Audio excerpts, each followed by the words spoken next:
Hello, everybody. Welcome back to the Anime4ALL podcast. We are both here to bring you reviews of My Hero Academia, episode 153, and then Dragon Prince season 7, episode 6. Yeah, episode 6. Actually, let's not thought about this. We're like 3 episodes away from the finale of this season, aren't we? Of Dragon Prince. I think it was like 9 episodes that were episode 6. That math adds up.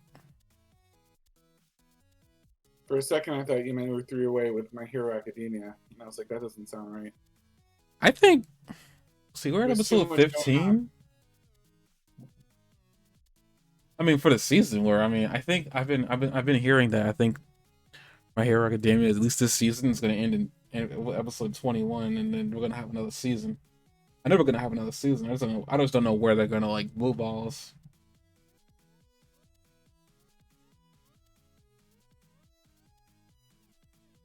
I don't know. I guess actually while we're here, we could just look at when is the are we due?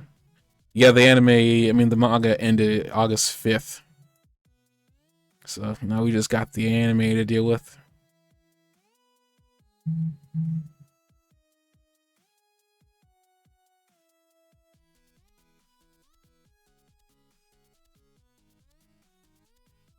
Oh, okay. So the next episode is September 7th.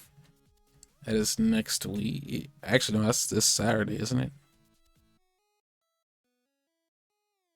Yep, they're still on though. They're not taking a break unless something happens between now and then. Anything if freaking happen at this point. But yeah, speaking of the episode, we can talk about that now. My Hero Academia episodes 153, episode 15, season 7, Butterfly Effect. I guess we'll continue on discussing how we've been discussing. Well, actually, I want to bring attention to this really quick. Just this one little detail that I want to just. I've seen some people react to it, and I just kind of want to discuss it, get out of the way right now.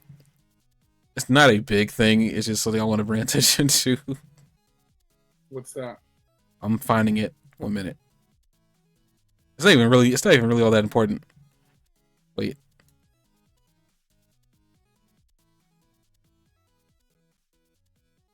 This woman.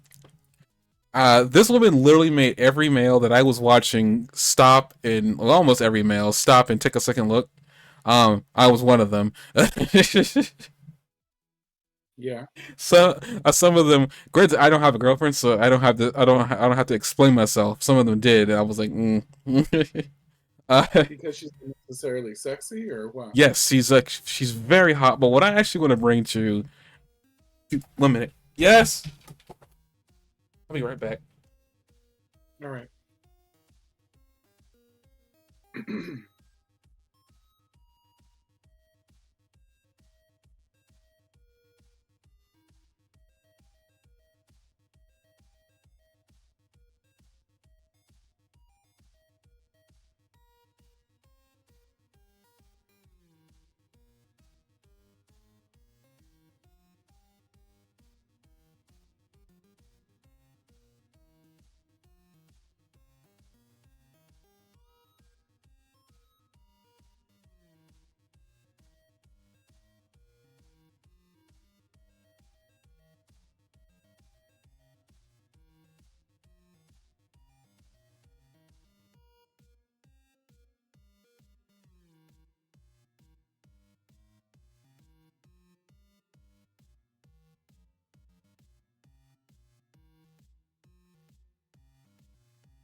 I'm gonna need you to take over for a minute. But I'll be back. It's nothing serious. All right.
Hello?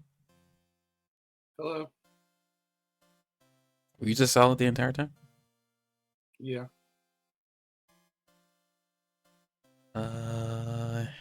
Crap. Let me.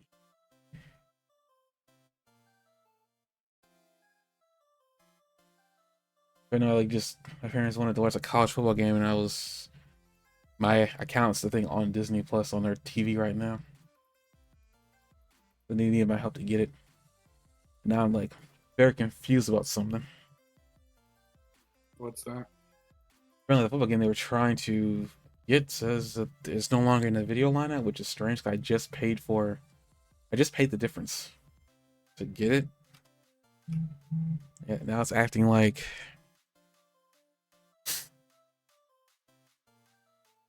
either it's not there or never was there, which is strange.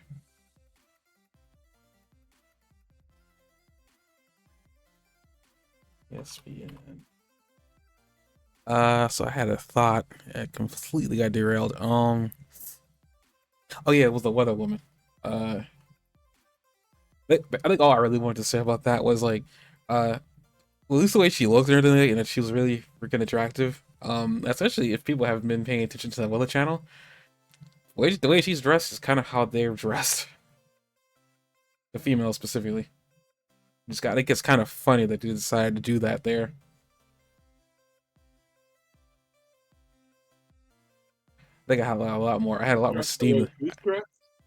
The way the Weather Woman in the her, the way she's kind of dressed is kind of like almost how like the women are dressed who do weather, unless you're like skin tight, really attractive. Oh, okay. And it was just kind of funny. I So haven't watched a Weather Woman possibly ever. I've only seen them in passing on YouTube because a lot of people like to get screen caps. So I just happened to see. I'm like, why is this really attractive woman on YouTube all of a sudden? I was like, and then she's everywhere. I don't even know who the most recent one is. I haven't really seen anything. I suspect there must be one, but I think it's kind of funny that this is America, and like this is kind of like where it's been happening. I'm guessing. It's kind of funny. She's also dark skin and blonde hair. It's like a dream for you. So what's going on? Why is it that I paid for that and they're acting like maybe I can't? What does ESPN Plus give? Maybe I can get a good explanation. But I guess we could back up really quick and multitask here.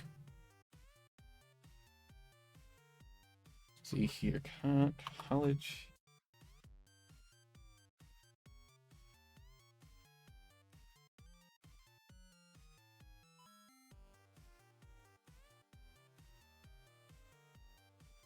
I'm already paying the bundles. So what's going on?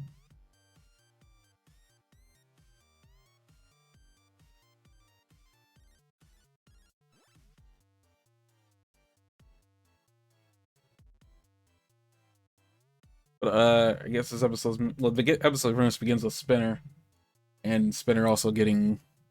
I guess we get a little more information about what's going on in Spinner's brain. I was sitting there. Which is not much. His thought process is almost completely shut down. No, it's not. I mean, he's saying that he's like he I feel like this is always the case. He was always like trying to chase after Tomura Shigaraki. I feel like he's still there. Yeah, he's still there.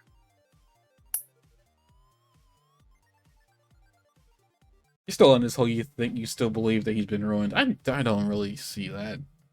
This isn't me trying to be funny either.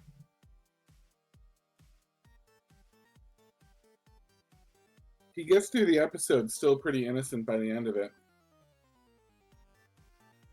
Like he still hasn't really fought anybody. What do you mean he's not fighting anybody? He was fighting Soji. Has he landed a blow on anybody?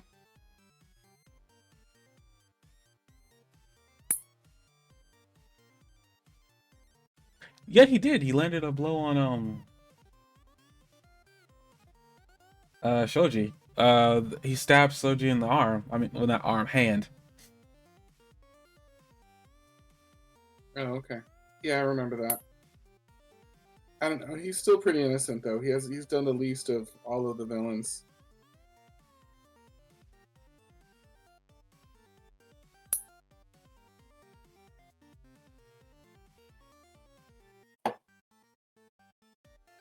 Yeah, he's done the least. What is happening here? Why isn't this playing? But let's see here. Well, yeah, Spinner goes running towards Kurogiri, who's sitting in a chair this entire time. He gets there, and then, well, after finding out that none of the people that he was apparently leading the charge were following him because they all lost the heart to continue their mindless violence. I guess not really mindless, more like hate-led violence. It's kind of interesting that the pig guy is the one that kind of like we see changing his mind. Then he drops the bat, and then essentially, you know, he like the pig guy ends up like Soji's trying to. You go 11 minutes. No, it's 7 minutes before. I forgot. Like there's like a couple minutes before all this happens inside the hospital when President Mike comes in and completely shatters Spinner's armor and knocks him out. I was kind of shocked that they even happened. I was like, good lord, I didn't realize because I could have. All of a sudden, Spinner doesn't look gigantic anymore either. He knocked him out. I'm pretty sure he needed to be conscious to be bulked up like that. I guess so, yeah. But he gets up and not too long after that, like a second after that. Well, I don't think he was trying to use the power. I think he was just trying to do what he was sent there to do, which was wake Kurogiri up. Right. Which, spoiler alert, he does. He really looks like a TMNT turtle in this still image. Yes, he does. He looks it in a lot of the images. I don't know, he looks like a lizard to me, but here, like, it's just the rounded eyes, the no nose.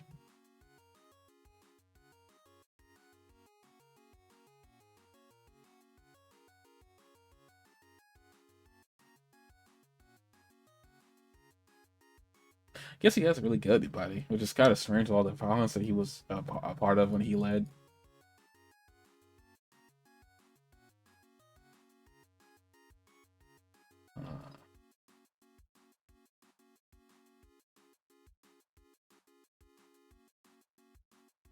I was kind of glad to see him be able to come back. I thought maybe he was stuck in giant mode all the time. Yeah, I don't think, well, I guess with the way he got the power and then he immediately became muscle bound. Heck was that? I shut my drawer on my desk. Oh, sorry. I don't know why that made me jumpy. What did it sound like to you? That sounded like you hit something. Like maybe he was a mosquito or something. The drawer has like a magnet thing that shuts it, so if you go to shut it, it kind of snaps itself shut.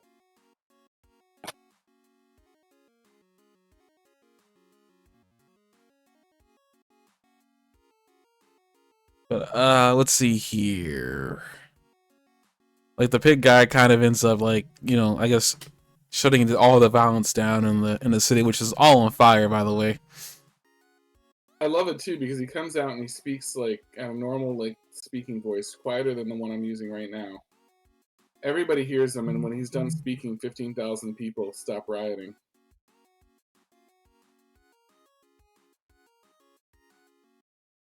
Well, they're all like animal-like. They have all better hearing than most humans. That's racist. How is That is so racist. that racist? Some of the animals probably don't hear as well. You name an animal in the animal kingdom whose hearing is worse than any other animal. I swear to God, if you somehow pull this out. What? I swear, I'm telling you right now, like, there's no way. Do black people hear as well as white people? Is that a thing? No, that's racist. Why is that racist? You just said black people are animals. Black people are animals. So we're white people.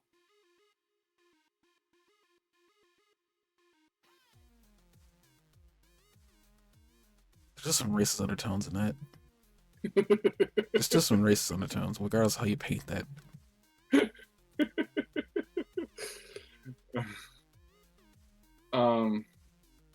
I don't know. There's got to be. I don't think you animals could that... pick yourself out of this one.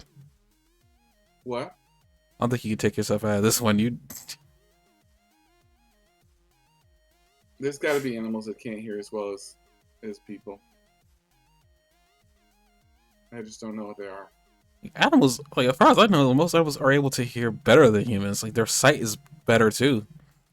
Because it allows them to survive out in this. Well, I was almost in Sahara, no, but the I world. mean, if you get to sight, I can pick a few animals out. Like like there's a mole, or a bat can't see as well as a human.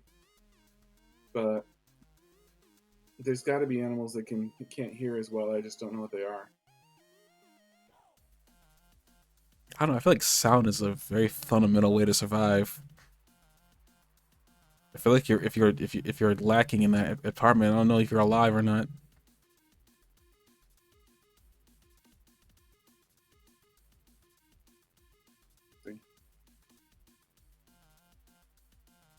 Man, it's like I don't know how you could survive in a world where, like, I guess you couldn't. I guess if you could see, but I don't know. I don't even know how much more powerful your sight would have to be if you lost your hearing. Turtles can't hear as well as humans. Frogs and goldfish. I wasn't really comparing animals to humans. I was comparing like animals to animals. Is there an animal that hears worse than any other animal, or do turtles still fall in that category? Excuse me? Are turtles hearing worse than any other animal in the animal kingdom? Turtles, and I don't know if it's the worst in the entire animal kingdom, but it's turtles don't have outer ears, so all they hear are vibrations and low frequency sounds.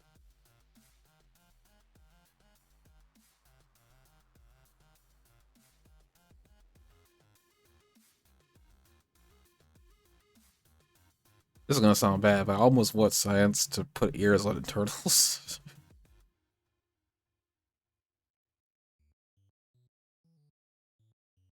Mice have good hearing, but it's upper frequencies.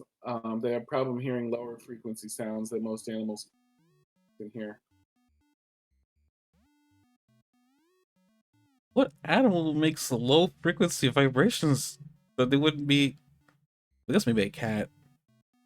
Black people with their nice deep voices. We're just gonna move on.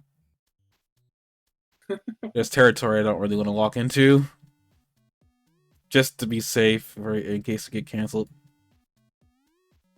If we do get canceled, this was a nice podcast. I don't know how it happens. But like they, as Spear has said that the animals. I mean, Jesus, heteromorphs. Good Lord, heteromorph people all like shut down what they're doing, and then I guess speaking of black people, lockdown. I want to point out something I didn't really pick up on this, but like it was all dark here, right? And I get that it's daytime, so I mean this kind of makes sense. But we're here in the middle of all this chaos, and it's dark, right? Like all of a sudden, it's like it's daytime. Yeah, it was almost symbolic. Like when the rioting stopped, everything became bright and like beautiful day. I noticed that.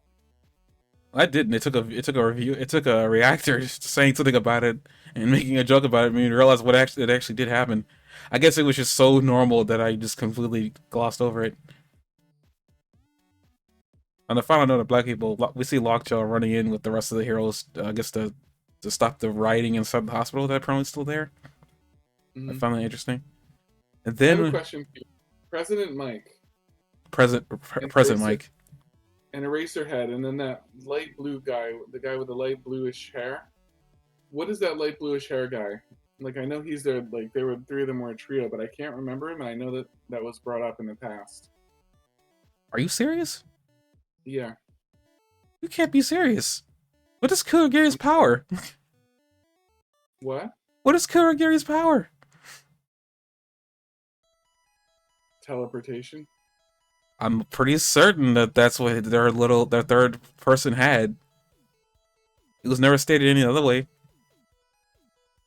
So the third guy was Kurogiri.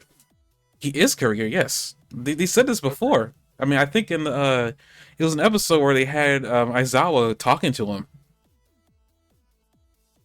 There was a point where Aizawa thought he had gotten through to him when like the smoke over his head like dissipated only for a split second. They were able to see him, and then they realized it was definitely him. But unfortunately, because he doesn't respond to anybody, because he's a zombie, you know, they had to put him there. That's why he's there, to prevent him from getting, you know, everywhere else. Okay. Like, I'm not even making this up. They literally said literally did this in the episode. I'm not pulling this out of thin air. This was in the anime. I watched the episode twice, and I don't remember that. It happened. I think it was at the end. Maybe it was like a season end or something. I don't know, but it definitely did happen because I remember it. They were making a big deal. Aizawa was making a big deal out of it that he couldn't get through to his friend. Even though apparently I thought he was supposed to have been dead, but apparently I guess he must still be alive because they're reanimating him. I don't know. I don't know how he is living.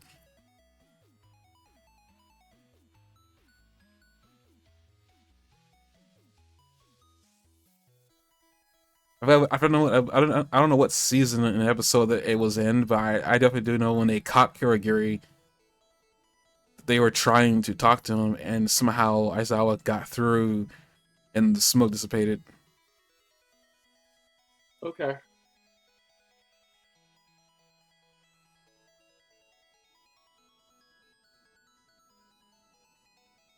I wonder, do they do this? No, they don't. No, what was Present Mike thinking about?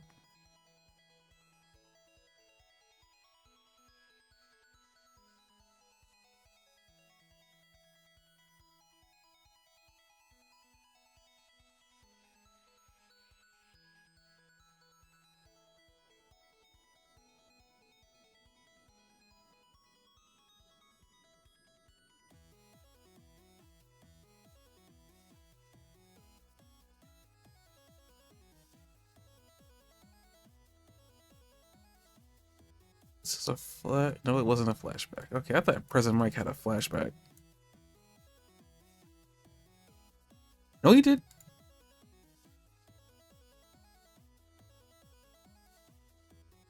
For some reason they don't show it here, but he I guess President Mike was also there when it happened.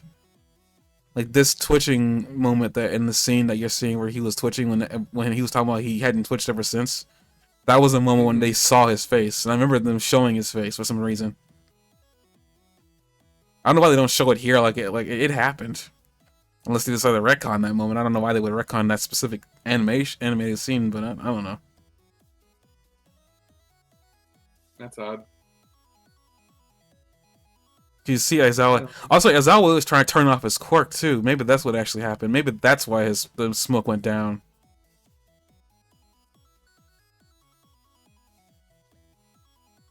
Oh, what the heck? I think I just saw it there.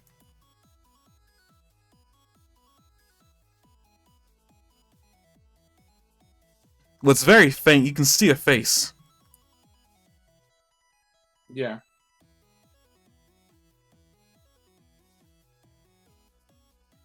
Unfortunately, like, it doesn't show us exactly him, but that's animated differently than I remember. I thought we saw his face like very clearly, like for a few seconds, not long, but That adds another layer of significance to when President Mike tries to finish him off.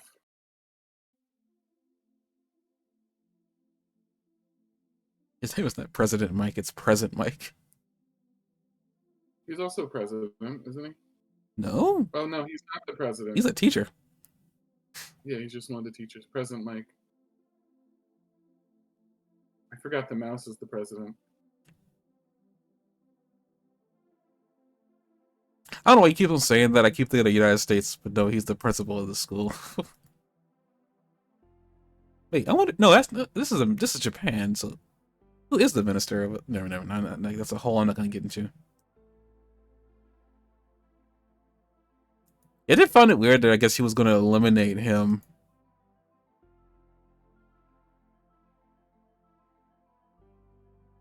Which is interesting that I guess President Mike believes he Did he could. kill, Hmm? kill Spinner? When he No, went I to think he kill just knocked him out. I'm not here. Obviously, here he didn't kill him, but the second shot was. No, I don't think he was gonna kill him. I think he just knocked him out again. Crap. Wait, did he hit him again? Oh, I think he knocked him out. I think he was like, I guess you could maybe think. I don't think he killed him though. I feel like if he was killing him with sound, there'd be way more blood. Because I don't doubt that President Mike can make you bleed.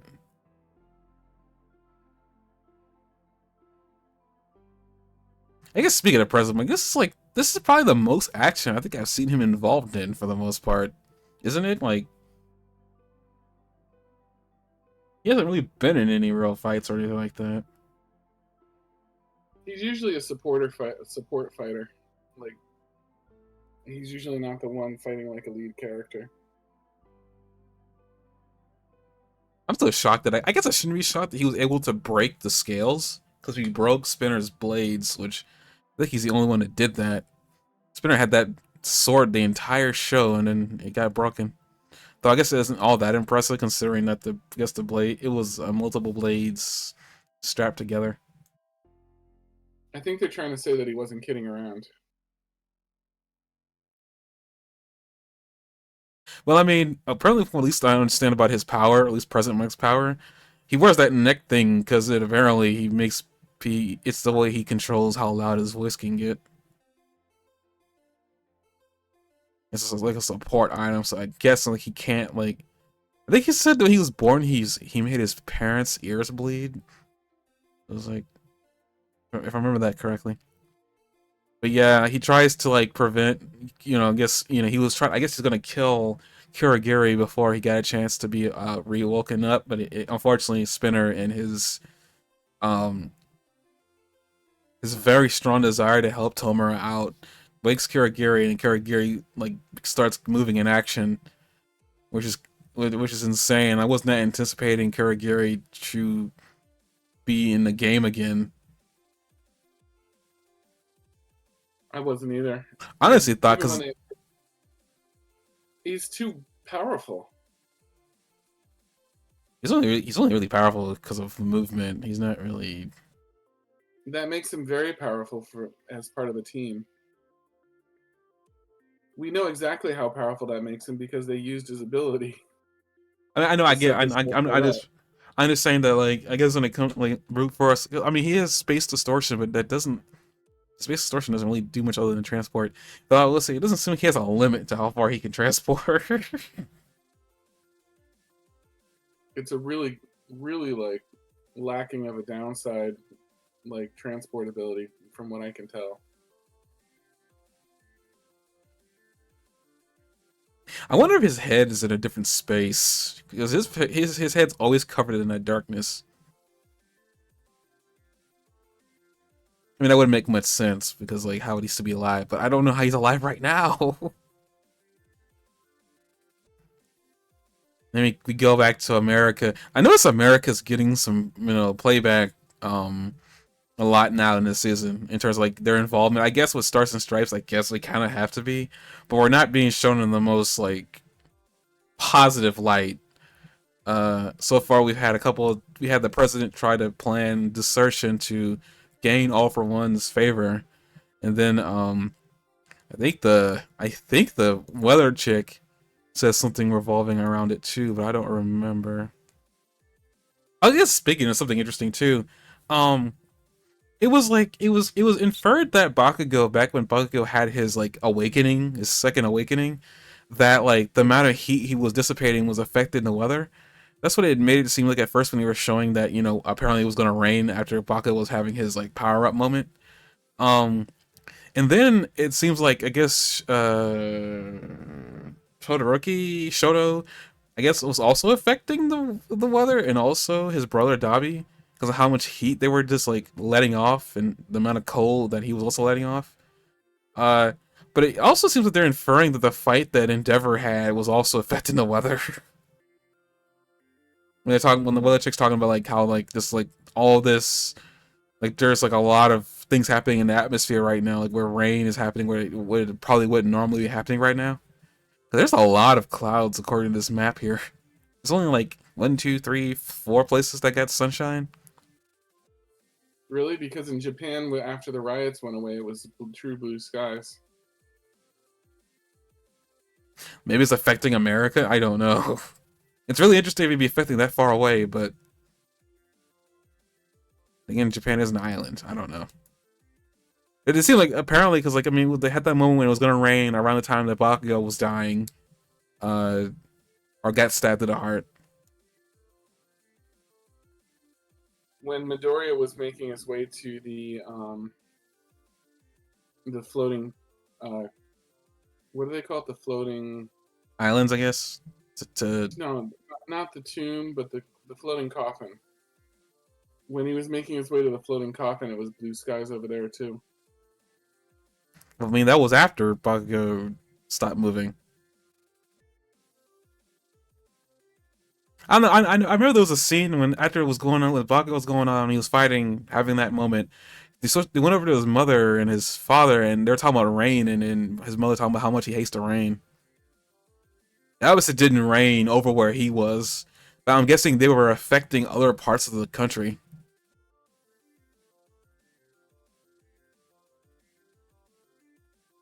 Just interesting. It borders on a continuity error.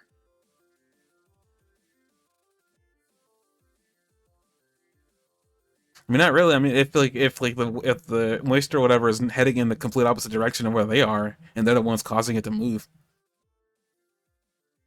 Yeah. it's strange regardless. But I just it just seems kind of interesting. So far, at least all the fire-based heroes are the ones causing weather changes, which is weird. I guess not really weird.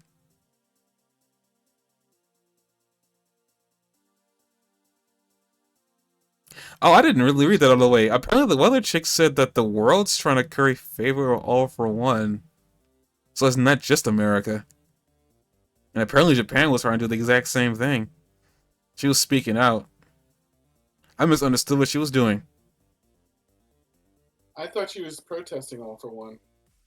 No, she is, but she's protesting that the entire world wants to curry favor with him. Oh yeah. She says that apparently the world's trying to. I completely misunderstood what she was doing. I thought that sign was weird when I was first watching this. Yeah, that makes a lot of sense. She says I firmly oppose the government. No, the world's decision to curry favor all for one. And then they cut the commercials because apparently she's going off script.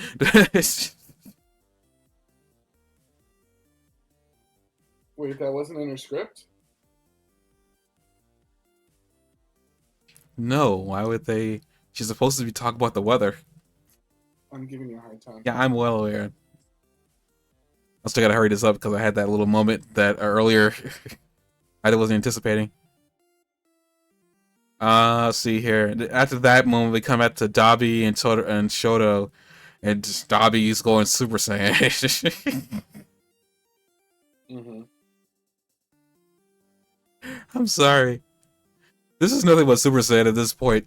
But the amount of heat he's got to be letting now that's got to be affecting the environment somehow. I don't know how. Because, like, he's burning himself. I also was not aware of this, but apparently Dabi is just burning his skin away at this point. I guess that makes sense. Though, according Yeah. to Burnin, Kind of like... in suicide mode. Huh? He's kind of in a suicide mode at this point. I think he's always been in suicide mode. He should have already been dead. This But I entire, mean, really, in a suicide mode like this, he might this might be his last battle. I think this is his last battle. I don't see him coming back from this. The amount of Right. fire, he's burnt his jawline. Well, not jawline. He's burnt the thing that connects his bottom and upper jaw. It's no longer there. That fire is out of control. Yeah. I don't know how he's talking. Like I mean, when it looks like they show an image of his hand and it's like it's clearly burnt to cinders at this point. I don't even know how he's still, because I don't know how it's still burning, and apparently because of burning. But according to this, she doesn't even understand how this is possible, considering his body should be. It's not compatible with his quirk. I wanna fight back on that. Like I don't know what not compatible means in this world, but he's clearly using his power. Other than that it's hurting him tremendously, I don't see how it's not compatible. And we're talking about him being able to use his power.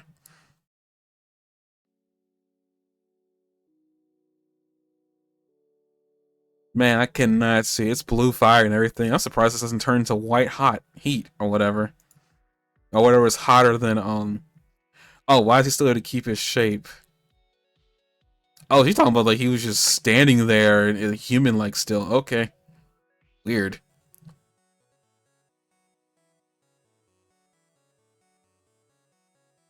But like, Dobby wants to find out where Endeavor is, and then like they try to like I guess Choda tries to, I guess pick at him and his insecurity, but it doesn't work because Dobby's too more concerned about going to his father. Todoroki for some reason wants him to fight him, but like Todoroki, they're making it very clear that Todoroki wouldn't stand a chance against him. So it's like fight me, and then if you just turn around to could possibly. Well, he doesn't want to. He doesn't want him to go to Endeavor.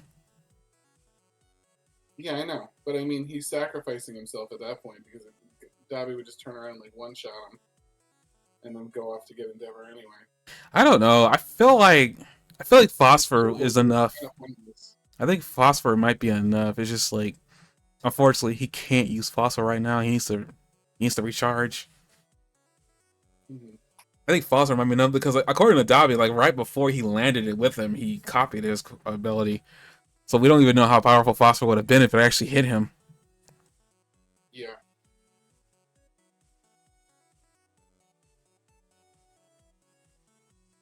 But he finds out where he's at, and then apparently, well, out of nowhere, the king, the king of everything. Like, well, I was trying to look for a different word, but their transport shows up. Well, his transport shows up.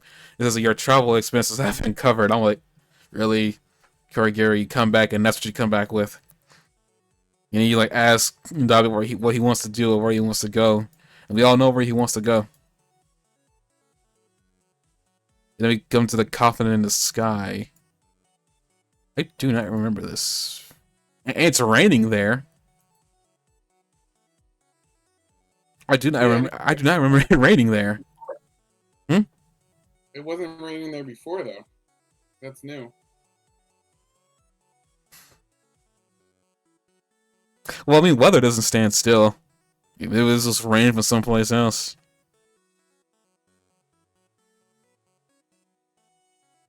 Well, right now it's raining and windy over the coffin in the sky, and like we have Monoma like saying, pretty much saying, "I'm not gonna blink. I won't complain about not blinking." I was like, "Why are we here? Like why are we specifically outside the coffin in the sky?" And we find out why, because then the transport black mist, whatever, is like right behind them. I think not Endeavor. I think. Well, no, because All For One hasn't gone through the portal yet. Did somebody come through that portal at this point? Hold on, I thought it was All For One because, well, like Monoma's still trying to keep his eyes open. He's been keeping his eyes open the entire fight. I can't imagine what that's doing to his cornea or his eyelids. He's gonna have the most intense dry eye after all this. Mm-hmm. The Ministry of Education right that we won because of me. It's an odd thing to point out all of a sudden, but okay. I like how in the split second that deck was winning. I'm guessing All for One, as you said last week, was going to show up. It kind of makes me kind of a little bit upset, but I guess it's how the story is being written. Hold up. Just trying to get information really quick. Oh, I don't know. Maybe there wasn't a portal yet, because like we go from Monoma all the way back to All for One's smiling face. And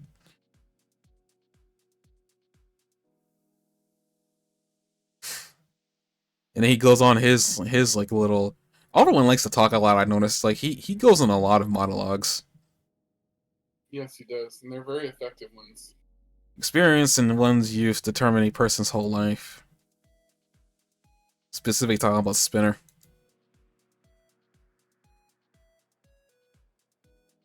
I like how they keep going back and forth with Spinner and Tomura about like how those two liked playing LOL.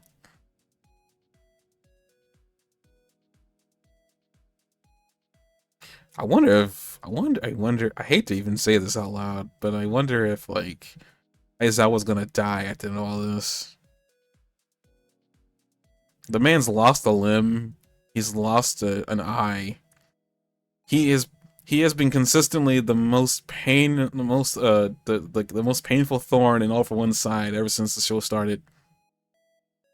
And it's only because he can turn people's abilities off.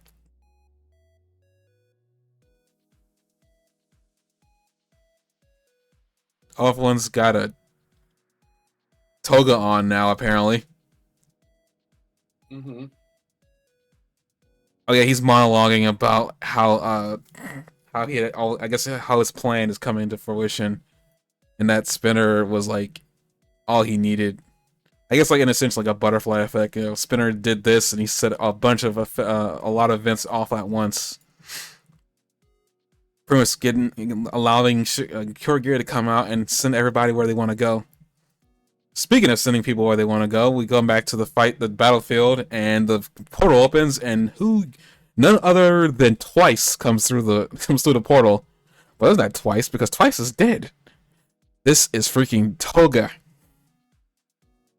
This caught me off guard because I completely forgot about the blood that she got from Twice and her ability, and then we haven't really been with, like, this has been the one of the interesting fights that has not been shown a lot of ever since we left there after Deku left. It was like the fight with Toga, Froppy, and Uraka over on the other island.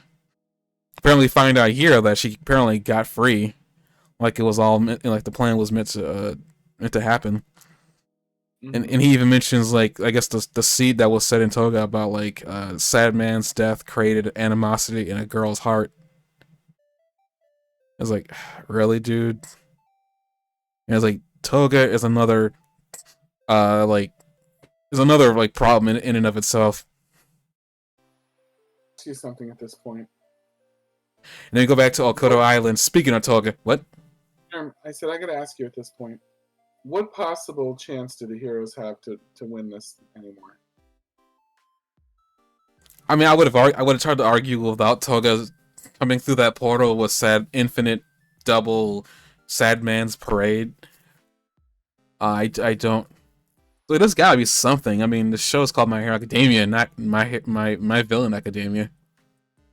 I know, but like without a bullshit ending, like outside of bullshit, like every single villain that they've been fighting has been so difficult. None of the heroes have had. The heroes have taken great losses pretty much across the board. The only decisive like defeat that they've had is they got Spinner, but Spinner was traded for Kurogi. So, or what's his name?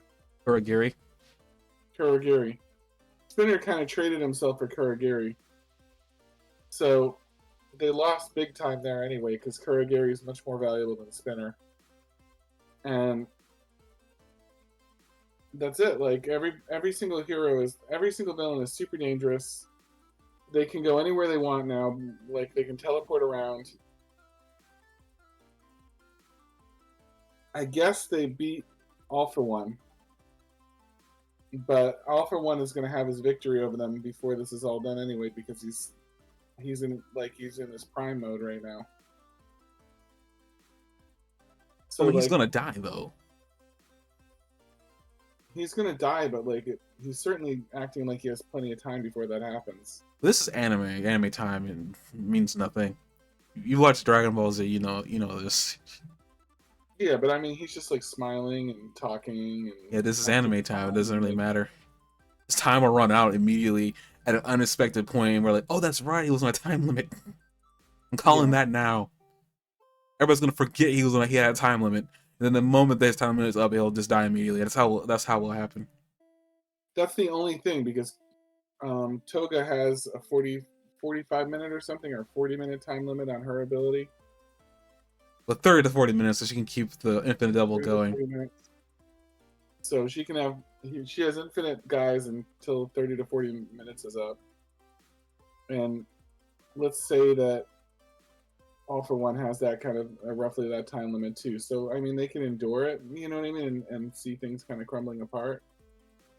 But showing up at the floating coffin, that's like a big problem because if they interfere with that, then and Shigaraki gets like loose, like it doesn't matter what's going on. Shigaraki with his quirks. You know, I shudder to offer this, I guess, random solution. Like, okay, so the heroes are obviously in trouble. There is, I guess, weirdly enough, there is still like one player on the field, but unfortunately, that player's retired. Froppy? She ain't retired. Oh, I was gonna say she could change everything. I'm not gonna lie. I'm just this is me being totally serious. When they were we were at back at Okota Island and like we see that Araka's having a time trying to get her hands on Toga, and Toga's being very tactful, which is I think I don't know if I ever said this, but Toga is a situation because like she's dangerous either way. You know, if she's like just doing things for fun, she's dangerous. But if she's got a plan and she's trying to be like she's trying to be smart about things because she's smarter than she looks and she's smarter than she lets on, which I really find annoying. But uh Froppy, I half expected her to have some awakening with her quirk. I don't know what that would have looked like when back when she had broken the fake jar or whatever that was, or that toxin that was supposed to have a Nomu attacker. I thought when apparently out of nowhere like, there was a second Froppy, I literally sat there and said, "Does Froppy have the ability to make a double?" I was like, Yeah, what's that? "I'm not kidding." When I saw that, I was like, "When did she?" And it was freaking Toga. I was like, "Oh dang it!" Toga saved Froppy. It didn't make sense. Was that what happened? She saved her. She saved her. It looked like she saved her because there was I didn't know what was happening. I mean, I'll take whatever a interpretation pinnacle you on have. her that made the Nomu's target her. Then the Nomu targeted her, and she was looked like she was going to get hit. And then you see Froppy like saving Froppy. Okay, I don't know what was happening. It all happened too fast. I wasn't able to interpret anything. All I know is I saw Froppy break the jar. I was like, "All right, Froppy," and then apparently it was a fake. Which like, "Oh no, Froppy!" She really drew her in like that, and I find it interesting in terms of the fact that Toga. That entire plan seemed like it centered around targeting Froppy for some reason. I find that strange because like up to this point, Froppy's been the most level-headed character. She's only had like one moment where she kind of like had like an emotional upset. It was back when when people were trying to save Bakugo and they weren't supposed to. Like that was the only time she's been level-headed and like she's difficult to deal with because she doesn't really show emotion, but she's also very intelligent as far as we can tell with what she knows what she can do. I just found it strange that it seemed like or maybe she was just trying to target anybody who was going to go after her the blood sample. I don't know, but to me it just seemed like that almost was made for Froppy because like she almost it almost like she knew Froppy was going to be the one to target her. So I don't know. Like maybe I'm overthinking it. And I will. But what I was going to actually bring up, there's this one player on the field and no one's given it any thought because, well, he's retired and he no longer has powers. I don't know. Like we've seen a situation like this before, right? Where like nobody can deal with what's going on, and if for whatever reason it's always left to All Might. And All Might's retired. Like I don't know anything. I'm just bringing this up that like I don't know, like, no, it seems like they're setting up for you say a BS response to all this, but right now everything's happening is BS. So, like, maybe they could just give All Might a suit of some sort. I mean, it's not like heroes don't use support items. Maybe there's something that can be done with him having a support. I don't know. It seems he's the only response that they can have, but unfortunately, he's not powered up anymore. And Deku's got his That would play hands right into busy. the hands. And what? I think that would play right into the hands of All for One. He would make him a target and just enjoy getting his revenge on him. I mean, freaking like I mean that'd be a good idea. Keep him busy. Have him busy. Keep him busy. So if he even if All Might does die, at least he did it for a good cause. Yeah, but he's still the symbol of peace. No, I don't think he's been that for a while now. For one, but he was, and he's still remembered, and the statue's still out there and stuff like that. And he means something to Midoriya too, and All for One would know why. I mean, all I guess is just there was What no if he one got else. captured? Literally, this is What if the end of he the got show. captured and Then, turned into a Nomu? huh? What if he got captured and like turned into a Nomu or something, just to spite Midoriya? I don't know if All for One would try to turn him into his greatest enemy into a Nomu. I mean, it'd probably be cathartic for him, but I don't know like that if anything beyond it. I don't know. I mean, like right now, unless Toga slips up somehow, or like, or Uraraka comes through, maybe Uraraka's got something up her sleeve. I don't know. Look, no offense, I love Uraraka. Like, I will say I have Uraraka on like space on a lot of things in my life, like on wallpaper, my Steam Deck's like standby has got her on it. I have her as a wallpaper on my phone. I love this character, but like if I don't know what she would have to stop Toga. It's really the only fork in the road right now. Like, that's the only one she could probably stop. I mean, obviously, Toga seems to still have some feelings to want to talk with her because as Toga's running away into the void, Uraraka just yells out, "No, we still haven't talked about romance yet." And all Toga says is she's going in and I wish we could have, and then just disappears.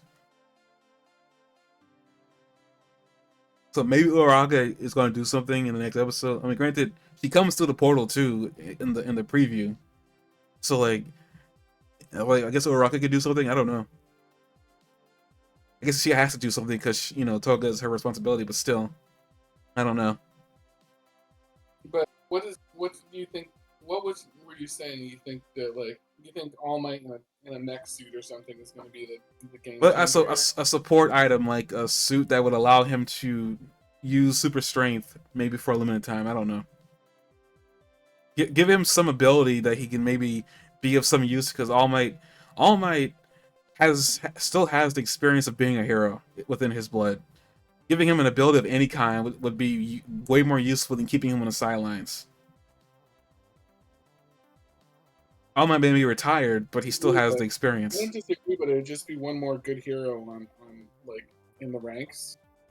And I think they need more than one more good hero. They need something really big. But Deku's busy with Shigaraki right now. Right. And then Bakugo, they're still working on Bakugo, so I don't even know when he's gonna come back, if he comes back. Bakugo's not going to be back in fighting shape for today. You don't know that. I Whatever mean, we happened know to Bakugo is like tenacious. He'll do whatever he needs to do. I I don't highly know. doubt he's gonna come back. He's gonna sit this out. We Tomura I don't see literally stabbed him. I don't see him being in the fight after this. He's got a hole in his chest. But I the don't only know. thing I I mean, it'd be not to fight you too much on this, but like, it'd be smart if he stayed out of it when he finally gets air in his chest. But do you really think he's gonna sit this out after he literally, like Shigaraki literally tried to put a hole in him? Well, put a hole in him. I highly doubt he's gonna come back and he's gonna just sit this out. I seriously doubt that.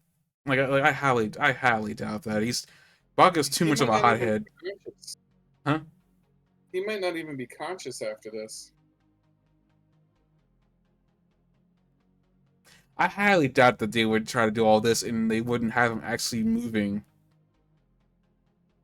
a leg or something like that. Like that just seems kind of like we still be like waiting. We still be like waiting on like the entire. We going through the fight right now, and like we just be having Bakugo's situation in the back of our mind the entire rest of the season. I don't think I would want that kind of pressure on me. Thinking like I Yeah. don't want to be thinking about Bakugo in the back of my mind when I'm supposed to be thinking about Deku like dealing with Shigaraki. But what was going on? It seems like Monoma's going to be out of the fight at some point. I suspect whatever's going to happen over there, like someone's going to go after Monoma.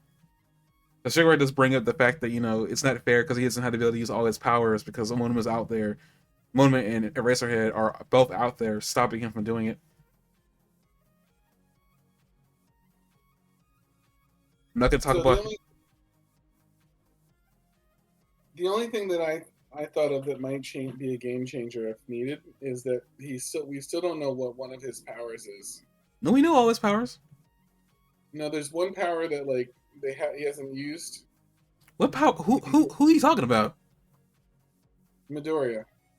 No, I'm talking about who in the vestiges has he not used? I think he's used all seven.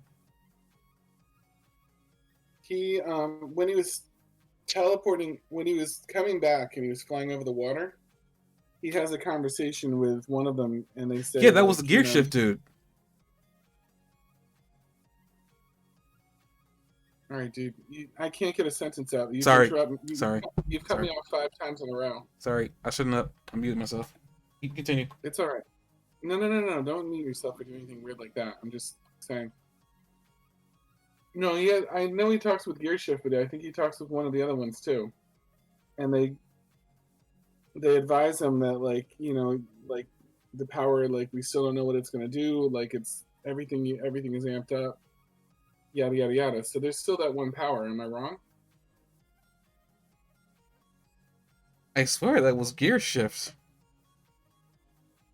You talking about the one power that he only has a little bit of time for, and he didn't want him using it there because he wants to make sure he's at full strength for the fight.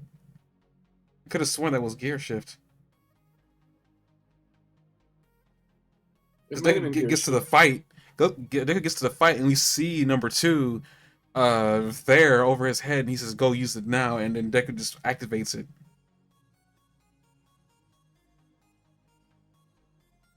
I don't know why they'd have to be so careful about using Gear Shift though. Gear Shift's a fairly tame ability. Well, not really, because Deku was able to move himself like in like unrealistically fast speed. He's just only able to do it for 5 minutes.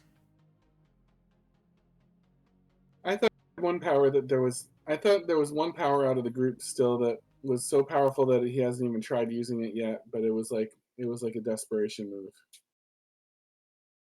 There's Gear Shift, Fajen, Danger Sense, Black Whip, Smoke Screen, Float.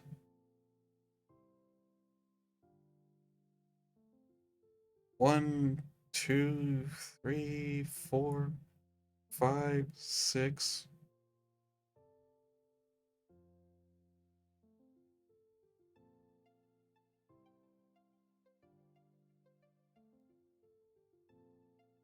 And nothing from All Might. And nothing from the first guy.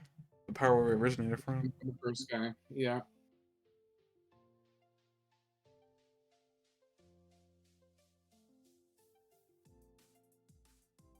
Yeah, it might be possible.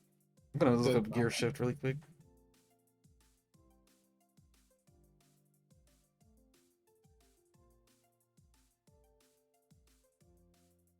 Because this one, I mean, Shigaraki was upset that it was doing as much damage as it was doing to him because at first, all it was able to do was just move small objects. It wasn't supposed to be able to move a human body. right. And because of where it is in the chain, it's able to do that now.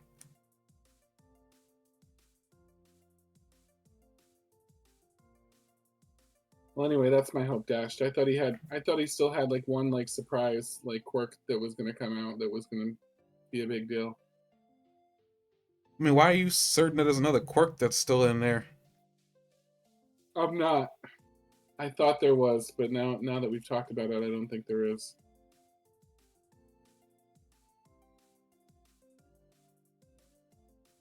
Thought there was still like one untried one that they were saving for emergencies.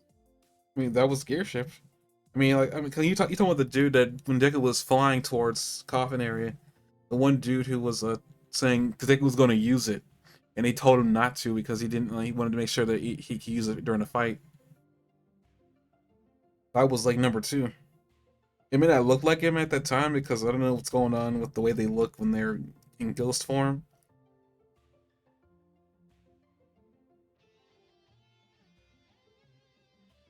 Yeah. Oh, maybe it could have been. I don't know. I don't know who that could have been if it wasn't him.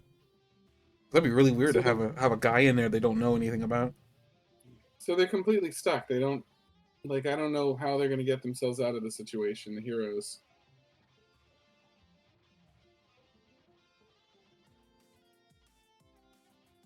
Their number one hero, Endeavor, is really beat up and might be able to take on Dabby, but it's going to be really rough.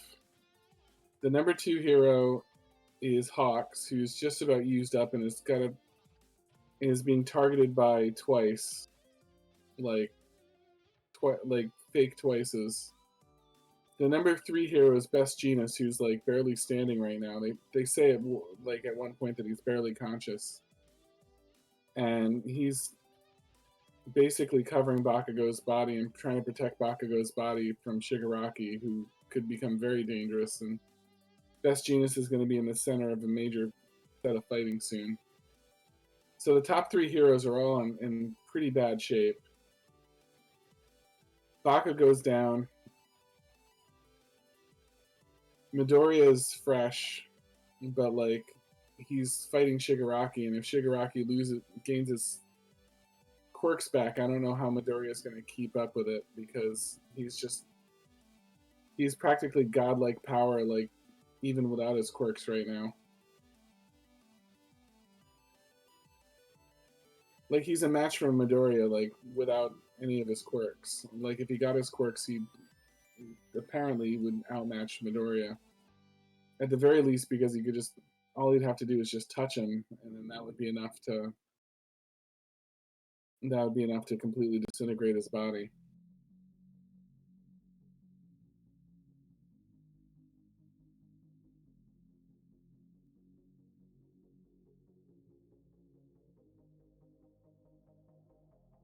Sorry, I'm just looking at something that came up.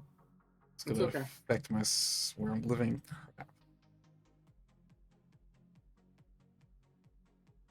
Of course. Okay. I mean, something's gonna happen. I mean, it looks like whatever's going to happen next episode, or Rocket's gonna be in the center of it. But it looks like all she's gonna be able to do is just talk with Toga. I guess I had no idea. Oh yeah, and that skeptic dude's around. Yeah, which is just like icing on the cake at that point. It seems almost hopeless.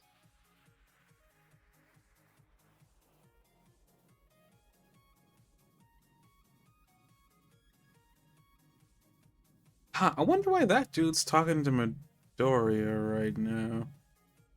I didn't see Who this is until it? just now. Number two,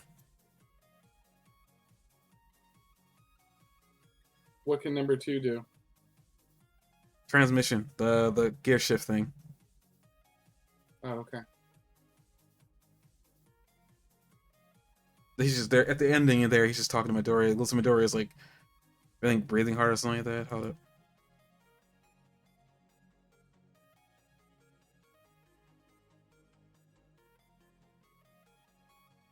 Looks like Midoriya's got something going on, and then he starts talking to that dude.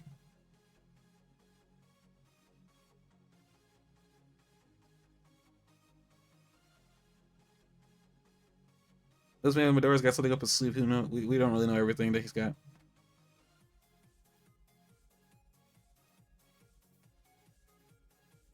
But yeah, the heroes are in a really bad situation. It was already kind of bad without Toga showing up. I know anytime Toga does anything important, it's always like, oh, like they weren't anticipating her to do anything. Like every situation that she's done something that's really messed up the game plan of the heroes, like she gets involved and then she just stops everything. Like everything comes to a halt because they never planned for her. Yeah, she reminds me of Harley Quinn. Very chaotic, blonde character that people take like easily underestimate. And okay, I think we can fit in that episode because of We're gonna have to go quick though because I don't want to go over 11. no problem. I think basically what I can say about the episode of Dragon Prince we're going to be right now is a lot of this is I guess exposition for whatever's going to happen next because we finally learn what Varen did back when he was with who we now know the name of Lisa, his wife. You closed the wrong window. You closed the. Yeah, I know. You I left was the just mouse gonna leave there. it because I was literally it was literally showed the first episode of Dragon Prince. I could have changed it. I was being lazy. You're so lazy.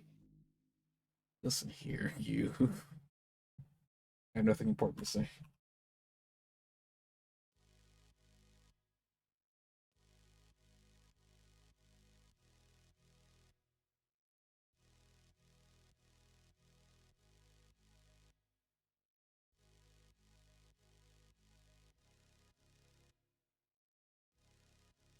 But yeah, we learned now.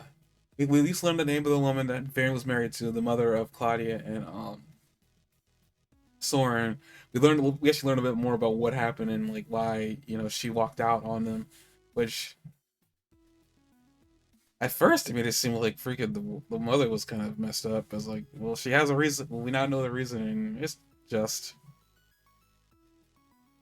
I kind of feel a little I bit bad guess about the Varen mother walking out on mother walking out on Varen makes sense. The mother walking out on the kids does not.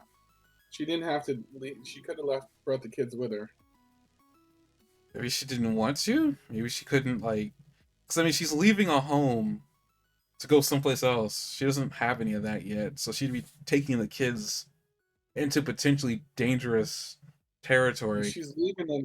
She's leaving them under the care of a monster.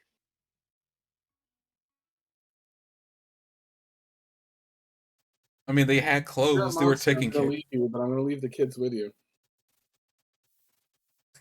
I mean, they had a home and whatnot. They were able to live and eat.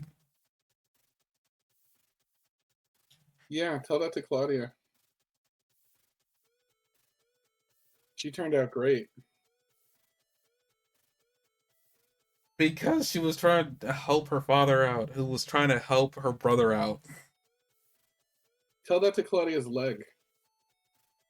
Because she was trying to help her father, who again was trying to help her brother. Yeah. I'm not saying it was justified. I'm just saying that the theme of doing things for family, no matter the cost, seems to be a recurring theme with this family. At least when it comes Yeah, but to I'm Viren talking and about Claudia.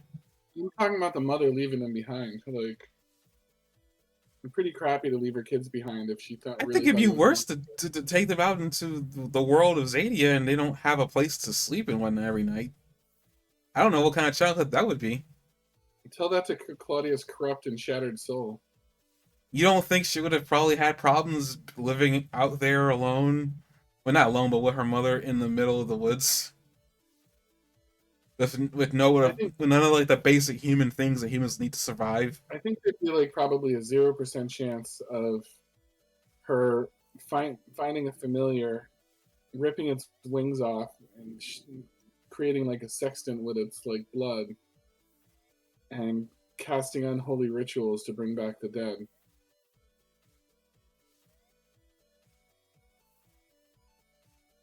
Probably a 0% chance of her doing that.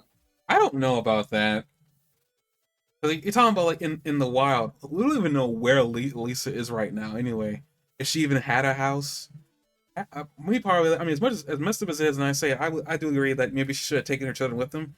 But at the same time, I look at it like, what could she have given them? There's nothing she could have given them without like really trying to find another place to stay. And I don't know what the housing situation is like in this fictional world. When it seems like kingdoms in like are like the big monopoly around here apparently.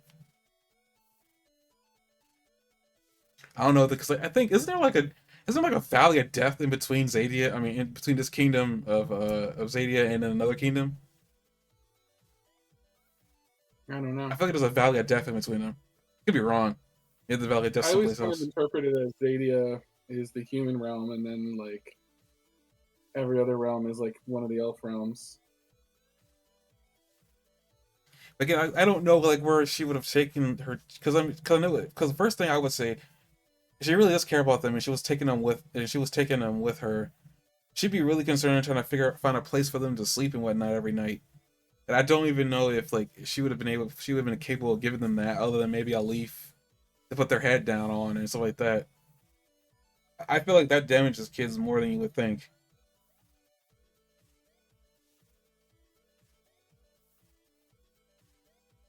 Yeah, I'm sure it damages kids. I just, like I said, it's as simple as what I said. Like I have nothing to add to it. Just she thought he was a monster and too corrupt and evil to like be around, but she had no, she didn't. The anime doesn't even address the issue of like the fact that she left the kids with him, and then Soren immediately like is treated badly, and Claudia is immediately like is corrupted. You know, over the course of this, so they both kind of like end up in a really bad spot. I mean, Varen doesn't. I mean, it's clear Varen doesn't never intended what to happen to Claudia to happen to freaking Claudia. It just happens, and I don't completely understand how it all happened because we already meet Claudia when she's already got dark magic. Yeah, But I don't even know what happened between there. maybe we'll find out in more episodes. I guess I don't. Again, I still say that's messed up that she did, but at the same time, I'm thinking like, what could she have given them? I mean, yes, she could have given them all the world, love in the world, but at the same time, she wouldn't have been able to. I don't know. I don't know what she. I guess I shouldn't say she wouldn't be able to provide. Maybe she did have a house someplace else off. It makes what she did even more messed up. But um, who knows? I don't know.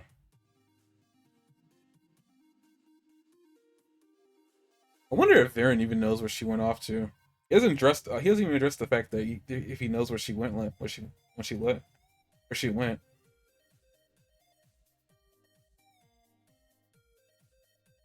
We just know that Soren was sickly and had a hard time breathing. So I'm guessing Soren had bronchitis or something.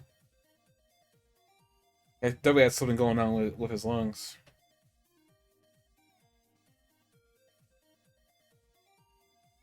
I mean, the story is sad regardless because they all like it all happened. Everything that happened to Varen and the family was all really bad circumstances.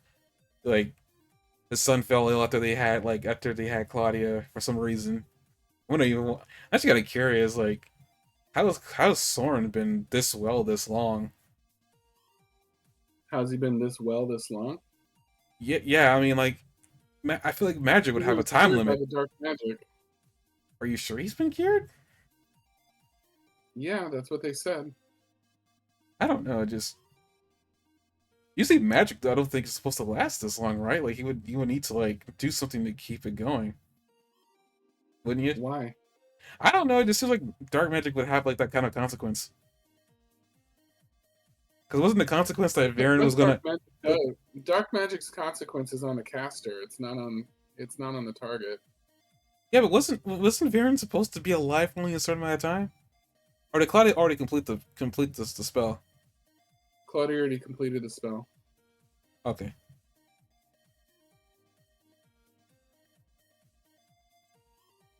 Yeah, I don't know.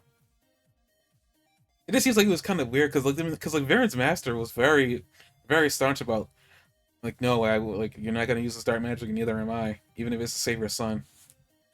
I thought that was kind of harsh though, that he was gonna let a child die. Well, he had convictions about the use of the Oh, is that oh sorry, shutting up. that's all right. He just had convictions about the use of the dark magic. Like didn't want to like he didn't think it was worth it because it always sends you down a dark path where like things start out like things start out seeming like they're doing pretty good and they get worse and worse as you go, and it's like kind of an addiction to use dark magic.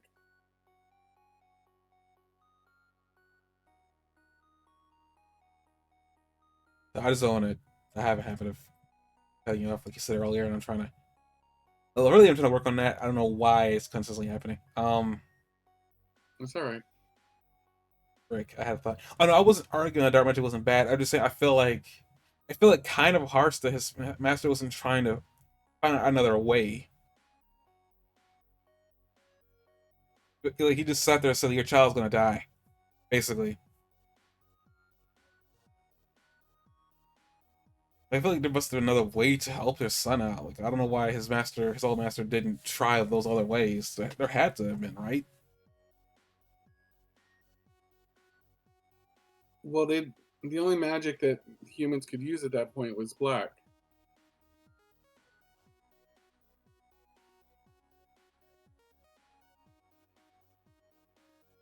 So I'm sorry, Callum like really like broke had a breakthrough like using magic, like you know what I mean, like the way he does. I get that. I wasn't really talking about magic ways ago. I feel like there must have been another way or something they could have like researched. I mean, medicine isn't like a complete, isn't really like it isn't like a one-to-one science.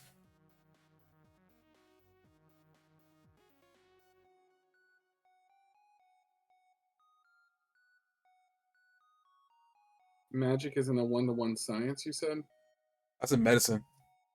Medicine isn't a one-to-one science. What does that have to do with what we were talking about? I'm saying like there had to be like another way, like even if it wasn't like no magic involved, like there had to be another way. I felt like They said they already tried tons of things and they were desperate.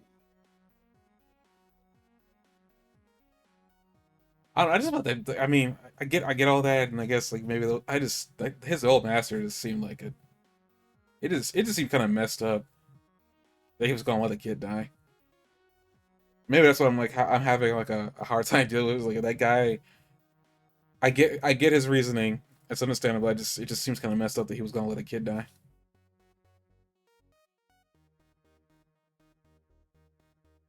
He didn't want to. He didn't seem to want to try to help Darren find a way though. And I get like sometimes you just gotta let go, but it's just it didn't seem like Varen. It seemed like Varen was very positive. He really wanted his son to live. I mean, you talk about messing Claudia up. I feel like that would have messed Claudia up because at least she would have had a relationship with her brother, only to have him, ever have him lose. I mean, have him like have her lose him, Right. and that would have really messed the mother. I feel like some of the events would have already happened. Soren was dead.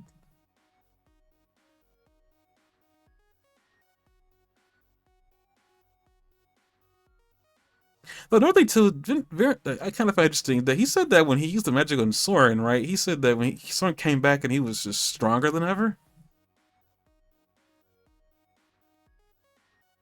That seemed kind of interesting wording that he mentioned to bring the fact that maybe he was talking about like he was able to stand up and he was better than he was at first. But it just seems kind of interesting that he brings that magic not only cured him, it also I guess strengthened him a little bit.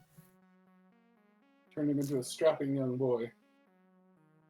I guess maybe that's not the wording that. Okay, maybe my thought process is wrong then. Oh, I want to say this as another thing.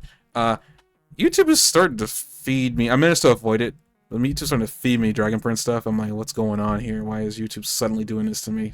I'm just warning you. If you're ever on YouTube, you might run into something. I didn't see anything. You're saying like for that reason YouTube is starting to here. I'm gonna feed you this. I'll try to avoid that.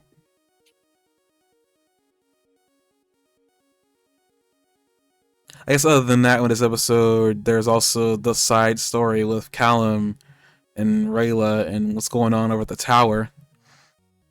And Callum is still like wrestling with the whole idea that there's darkness in his star. Basically, to solve that, apparently he decides to jump into the sky after being bitten by a spider that fills him with a little, well, I guess a little bit of the venom from it that allows him to see into the stars. And I guess speaking of that, what'd you make of the star that he saw?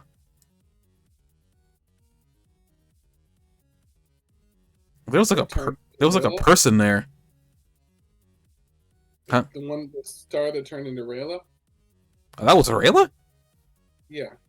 I could not tell. I was like, who's that supposed to be? I didn't. Let me go look at that. I gotta look at that star again then. Make a lot more sense too, with them kissing and redoing everything again.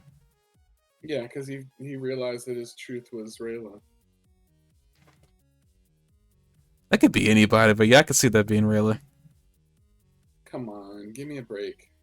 No, I'm just saying that it's like it doesn't seem to have her. I mean, I guess I don't know. Like, I guess Rayla looks like any other star, night, shadow, elf.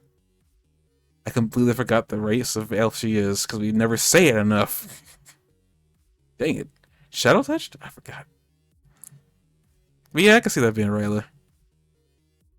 That silhouette just looks so different to me for some reason. I just don't think of Rayla when I see it, but I can see it definitely being Rayla.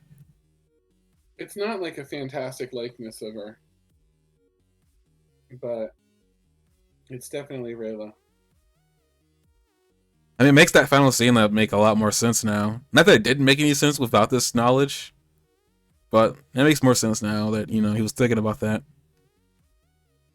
So I guess his star is Rayla is basically he's gonna she'll keep him from going dark side.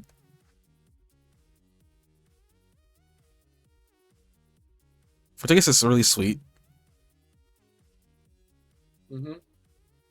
And it makes sense too because then once he realizes, he goes over and hugs her. Why would he hug a strange elf?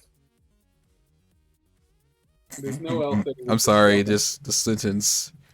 Why would he go hug a strange elf? Like if it wasn't Rayla, like why would his first reaction be to fly up and hug it? Well, I understand that's totally makes sense, but my mind rationalized that maybe this elf was. I thought this is who I thought it was. I thought it was somebody in his lineage that might have been an elf, and that was like a slight nod to meaning that he has some elf DNA in him. But that being Rayla makes a lot more sense. Because I wonder like why they would suddenly show us that he had elf DNA. It'd be a random way, especially with like no response to it at all. But that's how I interpret. I thought they were saying that he had like this a star as elf of this, was someone in his lineage. But okay. And also, I thought maybe it was that human that they talked about seasons ago that was I guess during the first like war with Erebos they had. But now like okay that being Rayla makes a lot more sense. Yeah, and the hugging thing makes more sense too. I don't know, that likeness is throwing me. But then again, I don't know how you can make a silhouette look like Rayla other than what they just did there. So I guess I'll deal with that. That I'll do that's fine. Like that being Rayla, that's totally fine. I had no issues with that.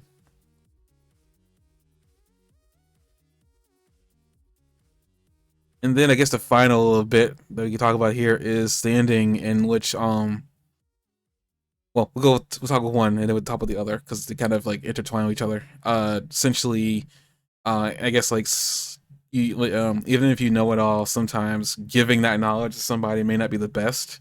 It's the best way I can interpret what they said. I forgot the exact wording that they used, at least the elf used about. I can find it really quick.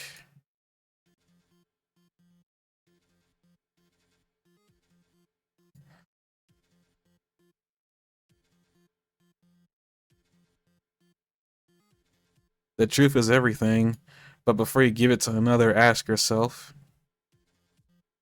are you giving clarity, light, and purpose? Yeah, it's Or are very you clear. shifting a burden to someone who needs all their strength? Continue, sorry, I was just trying to read that. No, that's a fantastic quote. But it was kind of interesting how they used it here, and he was, he lied to Callum about the thing being rock candy. I thought that was weird when he said that was a candy. I was like, "Are you serious?" He didn't lie. He said the truth is he said it was complicated. I thought he said he lied because his sister said that. Why didn't you tell them the truth? Didn't tell the That's the point. Not telling the truth and lying are two different things here. But I feel like that was a lie because, like, I mean, if that really was Eros's thing, him telling Callum that it was not, and it was candy, was kind of a lie. Why? Because Callum thinks that he Point, took the at wrong what thing point did now. Yeah, but what point did he speak a lie? That what they were holding was not the prison. He didn't say that. Yes, he did. He said that was not the prison. That's just candy, is what he said. No, he didn't say that.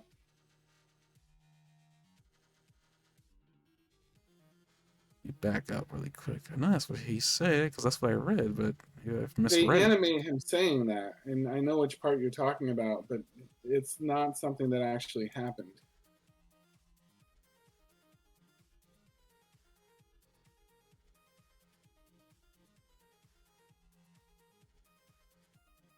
This is just his Look at the mind. scene because it's in black and white. Yeah, no, I'm looking. I'm trying to look for. I thought he said something, but he said it. He said it the same. Hold up. So how did he get Callum and Rayla outside to the thing? I missed an entire piece of animation, I guess. Do not remember how they got outside.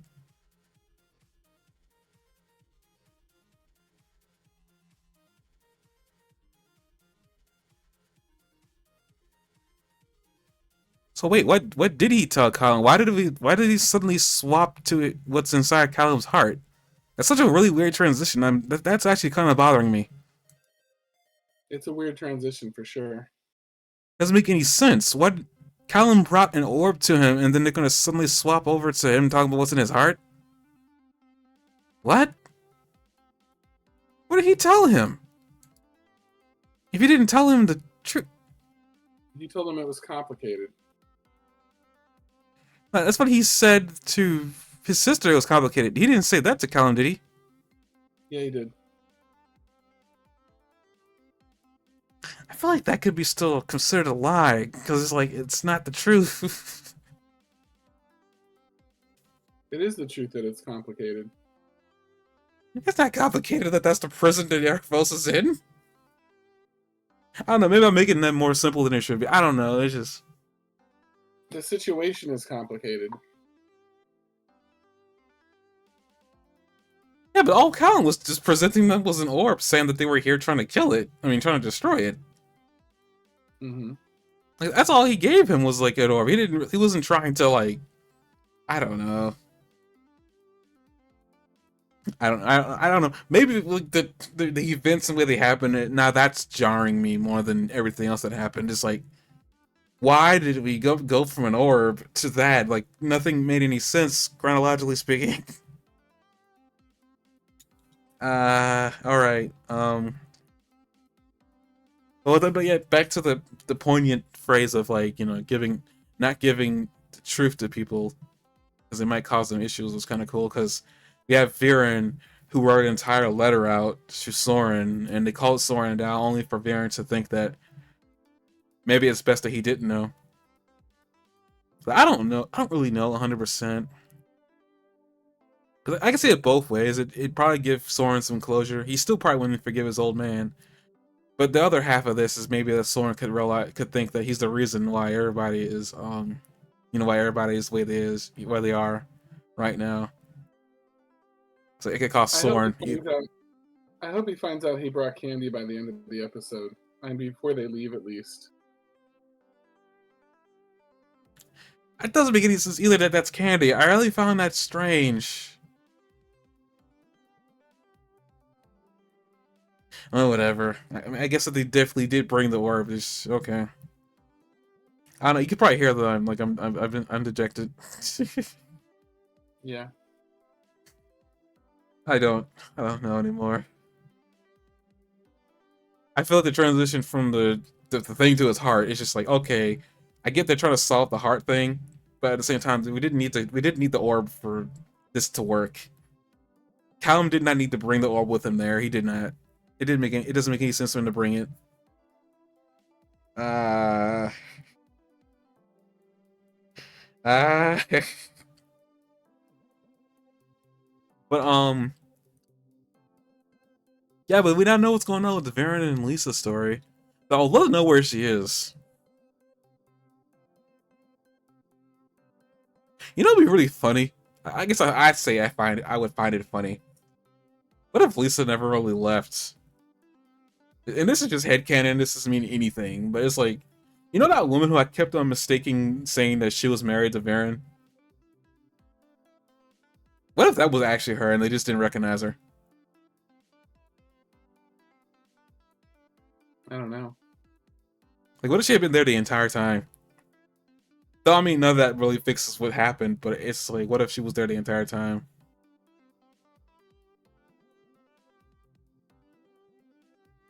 But where did she go? Is she alive? Because like I can't imagine a lone woman walking around a world with magical creatures would be safe. Well, their world doesn't have magical creatures. Huh? Their part of the world doesn't have magical creatures. I mean, the magical creatures don't like humans, especially the dragons.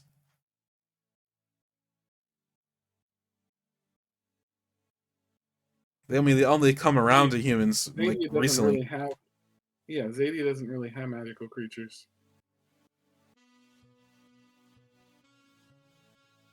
Yes, they do. It's those dragons and everything around.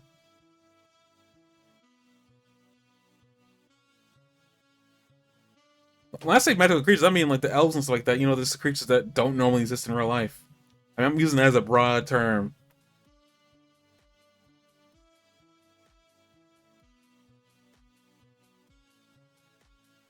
And don't some of them cross over into this landscape? I don't know. I guess I mean, with that whole idea with Lisa, it'd be really weird that you haven't run into her at any point. I mean, I don't know like what reason they would have to run into her, but like it just seems like one of those situations that you think that they would run into this person at some point for any unknown reason. Because I mean, in shows like this anyway, parental figures that disappear, for any number of reasons, usually show up unannounced in any form at some point during the show. Crap. Okay, but with that said, I just noticed the time. Thank you guys, everybody, for stopping by. And next week we'll be talking about the next 2 episodes, and I'll probably have an aneurysm over both of them. Most likely. Good night. Good night.